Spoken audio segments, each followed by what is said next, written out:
Bem, estou aqui no bairro Banguê, mais precisamente na residência dela que foi considerada a primeira dama de Pacajus.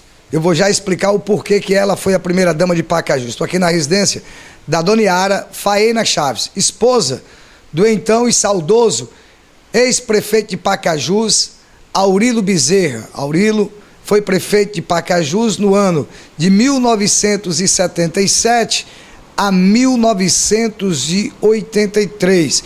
E aproveitar que amanhã, dia 23 de maio, é aniversário de Pacajus, contar um pouquinho da história de Pacajus, dessa época da administração Aurilo Bezerra, que teve como primeira-dama a Dona Yara.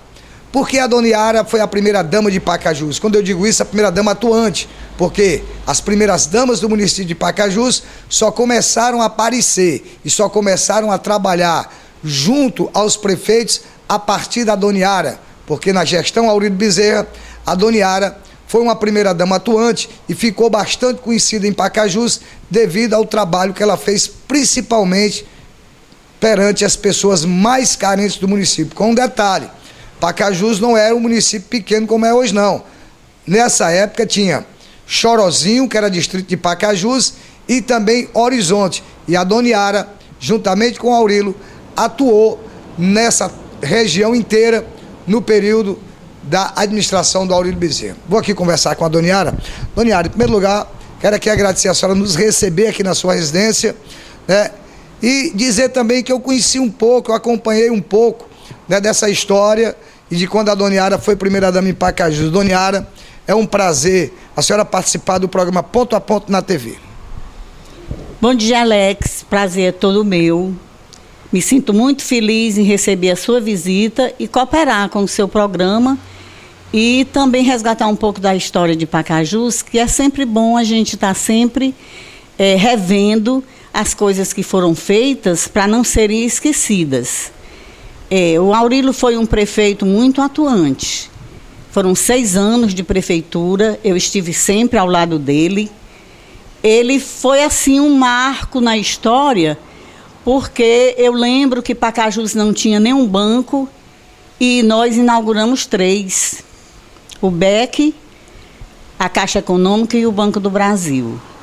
Pacajus não tinha CAGES, não tinha abastecimento d'água. E ele trouxe o abastecimento d'água para Pacajus.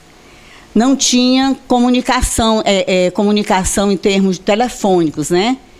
E ele conseguiu a Teleceará naquela época, que, por sinal, você foi o primeiro emprego seu, foi junto com a Ângela, sua irmã. Sinal, a Ângela hoje também está aniversariando a minha irmã, e foi nessa época que foi criada a história do moleco lá. Depois eu vou contar para vocês como é que é essa história. Pois, parabéns, viu, Ângela? E então nós fizemos um bom trabalho. Além disso, o Aurilo comprou o terreno que hoje tem o Hospital José Maria Filomeno. Foi na época dele que foi construído. E também o cemitério novo, Parque da Saudade. Além de a reforma muito grande que ele fez na prefeitura. A prefeitura não tinha, assim, condições, não tinha um gabinete, não tinha salas para a gente trabalhar com dignidade. Então, ele fez essa reforma, uma reforma muito grande, dispendiosa, mas que ficou uma prefeitura muito, muito aconchegante. Ele fez uma ponte importante ligando Pacajus à Mangabeira. A ponte era de madeira, os animais, quando passavam, enfiavam os pés, os cascos na madeira, entre uma madeira e outra, e ele ficava muito incomodado com aquilo, porque o Aurilo nasceu na Mangabeira. E ele, quando menino, participava dessa história, né? O pai dele vinha com carga de rapadura, com carga de farinha, e ele era um dos que sofria tirando a carga dos animais para poder retirar o casco do animal daquele buraco que ficava. E ele se incomodava demais. Quando ele se elegeu prefeito, ele disse, a primeira coisa que eu vou fazer é a ponte, que liga Pacajus à Mangabeira, para livrar tanto os animais do sofrimento, como aquele povo que vem para a feira de domingo, trazendo as suas coisas nesses animais. E assim ele fez, uma ponte muito bem feita.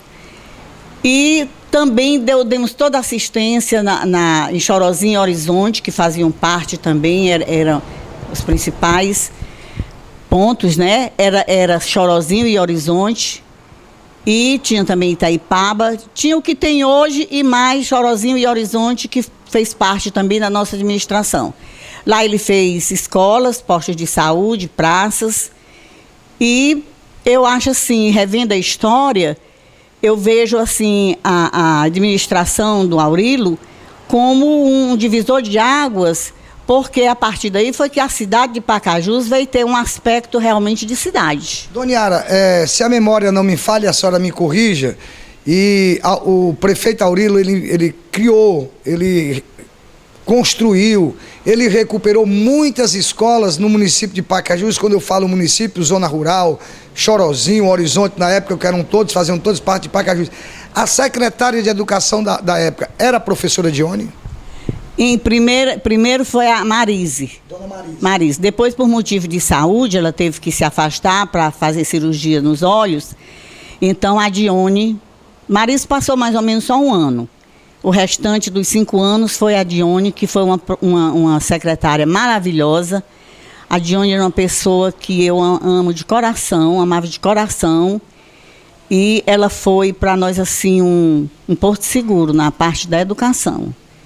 Porque ela era muito dinâmica, ela tinha muitas ideias e ela era muito trabalhadora, viu, Alex? Ela não tinha isso de não vou fazer isso porque hoje eu não posso. Agora, Dona Yara, me fale um pouco da sua atuação como primeira-dama, porque a senhora ficou conhecida e é conhecida na história de Pacajus.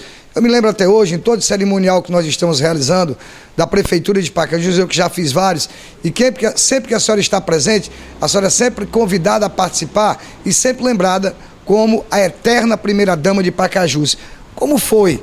O que levou a Dona Yara a se integrar na administração, a fazer realmente o papel de uma primeira-dama? Lembrando que primeira-dama não tem salário, né? Primeira-dama não é voluntário. E a senhora se destacou como primeira-dama? Assim, Alex, quando o Aurilo assumiu, por natureza, eu sou uma pessoa dinâmica, né? Eu não sou de estar de braço cruzado. Então, ele confiava também muito em mim. E eu já tinha feito um trabalho na ACF, Associação Cristã Feminina, que vê essa parte carente da população. E eu peguei e juntei a CF com prefeitura e formamos um núcleo social. Nessa época, Alex, nós não tínhamos verba para assistência social. Essa verba veio depois de 1988, da nova Constituição. Foi que foram vendo que uma assistência social dentro da prefeitura, feita pelas primeiras damas, era assim de um valor imenso para as prefeituras e para a cidade. Então, eles inseriram na Constituição essa verba em 1988, mas eu já tinha passado. Mas eu inventei essa verba, né? Eu procurava o Paulo Lustosa, que era o nosso deputado federal, e ele me apresentou a Legião Brasileira de Assistência, e a partir daí eu recebia verbas. Ele também me arranjava algumas verbas a fundo perdido e eu fui ampliando, eu montei creches em Horizonte, em Chorozinho. Aqui mesmo nós tínhamos uma creche muito grande, que ainda hoje existe, é assumida pela CF, mas começou pela prefeitura. E então partiu daí o meu trabalho de assistência social, abrangendo gestantes, crianças recém-nascidas, idosos, e também essa parte de juventude, os adolescentes. A gente tinha também um trabalho com os adolescentes. Nessa época, falar em droga era uma coisa muito difícil, mas já existia.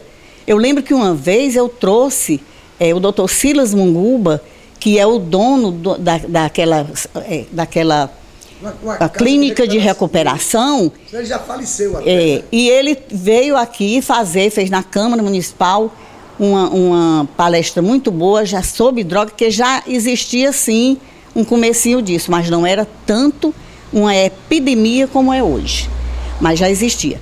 Então o meu trabalho foi voltado para a gestante, para o idoso. Na parte de saúde, nós implantamos vários programas de assistência à gestante e à criança recém-nascida. Isso foi muito bom, porque amarrava essas mães a vacinar os filhos, que na época elas tinham medo de vacinar. Hoje não, é diferente, porque tem a imprensa, tem tudo muita comunicação avisando para elas que deve ser. Nesse tempo, praticamente, que a Dona Yara está colocando, não existia mídia, não existia praticamente rádio, não existia televisão, né, Dona Yara? O nosso trabalho era feito boca a boca. Então era assim, mas deu certo no que elas recebiam. Aquela alimentação, que não era pouca, era um saco grande de alimento. E muita coisa, era arroz, feijão, macarrão, carne, óleo, carne de charque, óleo. E então elas ficavam encantadas, coitada, com aquilo e levavam mesmo os filhos para vacinar. Então isso fazia parte do meu trabalho junto à Secretaria de Saúde. Olha, isso aqui é um pequeno relato. Propositalmente eu fiz questão de vir fazer essa matéria porque eu acompanhei a minha juventude, né, eu acompanhei um pouco desse trabalho da Dona Yara. Dona Yara, eu queria que a senhora nesse momento, Pacajus completa agora 78 anos e a senhora faz parte dessa história. A família Faena faz parte dessa história. O Aurilo Bezerra faz parte dessa história de Pacajus de 78 anos e emancipação política. Que mensagem a senhora deixaria para a população de Pacajus? Alex, eu quero deixar bem claro para a população de Pacajus que tenha calma, que deixe esse rapaz que agora assumiu a prefeitura, o Marcos Paixão, deixe ele trabalhar em paz. Está com pouco tempo que ele entrou, ele pegou a prefeitura muito problemática, com problema de dinheiro, com muita coisa que eu sei, que eu fazia parte também da administração, eu sei como foi difícil. Então, eu pediria, sim, que tivesse um pouco de paciência, deixassem para julgar o senhor Marcos Paixão, daqui 1 ano, daqui 2 anos ou 3 anos, é que fossem julgá-lo. Mas agora não. Deixe ele trabalhar, deixe ele fazer os projetos dele. Ele nunca tinha assumido prefeitura, ele nunca tinha sido vereador, ele nunca foi uma pessoa ligada à administração. Talvez ele fosse ligado sim, porque ele vivia de antenas ligadas, né, ao município, como muitos cidadãos fazem. Vive ligado ao que está ocorrendo na sua cidade. Mas ele não sabia dentro, ele estava fora. Quando a gente vai para dentro, é outra coisa. Então, eu pediria isso. E desejar também muitas felicidades ao povo, às pessoas, à nova administração, aos secretários, que olhasse com carinho a dificuldade que o povo enfrenta, né? Que visse essa parte da saúde que é muito complicada e muito dolorida também. As pessoas chegam às vezes no hospital e não têm um bom atendimento. Às vezes não é nem por falta de material, é por falta de um bom atendimento. Então eu pediria isso ao povo de Pacajus, que cooperasse com a administração do Marcos nesse sentido. Dona Yara, me relate aqui rapidamente o fato mais marcante na sua história política de Pacajus, um fato que marcou e marca hoje a Dona Yara. Alex, foram muitos fatos, né? Agora, destacar um assim, a saída do seu Pedro foi assim uma coisa que me doeu muito. Da forma como aconteceu. Como aconteceu, porque eu quero muito bem a seu Pedro, sabe? E vejo o seu Pedro assim como um homem digno. Ele que fez muita questão, assim, ele trabalhou muito para ajudar a colocar várias pessoas dentro da prefeitura. Ele não pôde tirar o mandato dele. Então isso, eu chorei, viu, Alex? Junto com a doutora Jerusa. Essa é a dona Yara Chaves, que eu a conheço há muito tempo e quero fazer aqui também, de pronto, aqui ao lado dela, dizer... Quem a primeira pessoa que me colocou na comunicação foi a Dona Yara. Primeiro, quando eu fui o molecular, vou explicar a história. Foi quando o Aurilo Bezerra trouxe para Pacajus o posto telefone da Teleceará. Não existia telefone, era um posto. As pessoas ligavam de São Paulo, do Rio, de Fortaleza e dizia: olha, manda avisar fulano que daqui a 10 minutos eu vou retornar a ligação. Então nós pegávamos uma bicicleta comprada pela Dona Yara lá pro posto e viemos aqui na casa do cidadão no Banguê, dar o recado, olha, daqui a tantos minutos vai lá pro posto da Teleceará que um parente seu vai ligar. Então foi assim que começou o celular, viu, Dil? Era o moleque lá, manda o moleque lá para dar o recado, depois voltava. Então essa é apenas uma pequena história de Pacajus, que nós somos um município sem memória e nós estamos tentando resgatar. Dona Yara, mais uma vez, obrigado. Parabéns pelo trabalho que a senhora desenvolveu em Pacajus. Eu queria lembrar que também você fez parte também da campanha do Tintim. Ah, com certeza. Você queria fazer a campanha sendo com um carro-som. Rural. A rural. E o Aurélio dizia assim, esse menino não tem condição. Eu digo, ele não é um menino e ele tem condições. E o Alex deu o recado, gente. É o novo. Obrigado, pessoal.